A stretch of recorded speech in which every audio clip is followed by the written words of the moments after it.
অফিসকে বাদ দেয়া বাংলাদেশের জন্য অপমানজনক বলছেন সাবেক অধিনায়ক রাজিন সালে।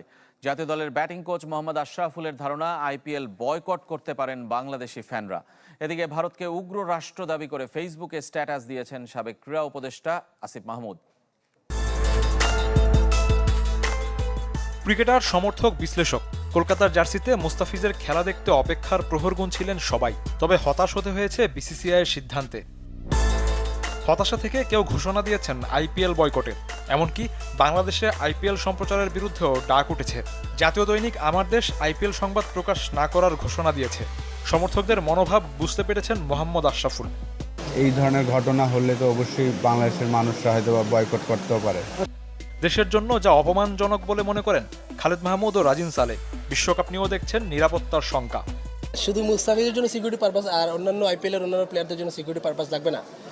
এটা বাংলাদেশ ক্রিকেটের জন্য অপমানজনক। আমি মনে করি এটা ইনসাল্টিং। যদি মুস্তাফিজকে নিরাপত্তা না দিতে পারে, প্রায় 20টা প্লেয়ারকে কীভাবে নিরাপত্তা দেবে? এটা আমাদের জন্য সত্যি কথা দুঃখজনক এবং আমরা খুব লজ্জিত ব্যাপারটা নিয়ে। ক্রিকেট বোর্ডের হস্তক্ষেপ কামনা করেছেন ফুটবল আর ক্রিকেটের দুই সাবেক অধিনায়ক।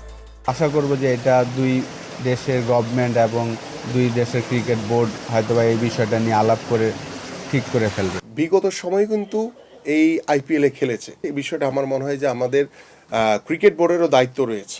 ক্রিকেট বোর্ড এই দায়িত্ব চাইলেই এড়াতে পারবে না। মুস্তাফিজের পাশে আছে চলমান বিপিএলে তার দল রংপুর রাইডার্স। সুযোগ হারালেও সম্মান কখনো কেড়ে নেওয়া যায় না দাবি তাদের। সামাজিক যোগাযোগ মাধ্যমে ভারতকে উগ্র রাষ্ট্র উল্লেখ করে স্ট্যাটাস দিয়েছেন সাবেক ক্রীড়া উপদেষ্টা আসিফ মাহমুদ। দেশটিতে আন্তর্জাতিক ইভেন্ট আয়োজন না করার পক্ষে আওয়াজ তুলেছেন। শফিউদ্দিন শাওন, চ্যানেল 24।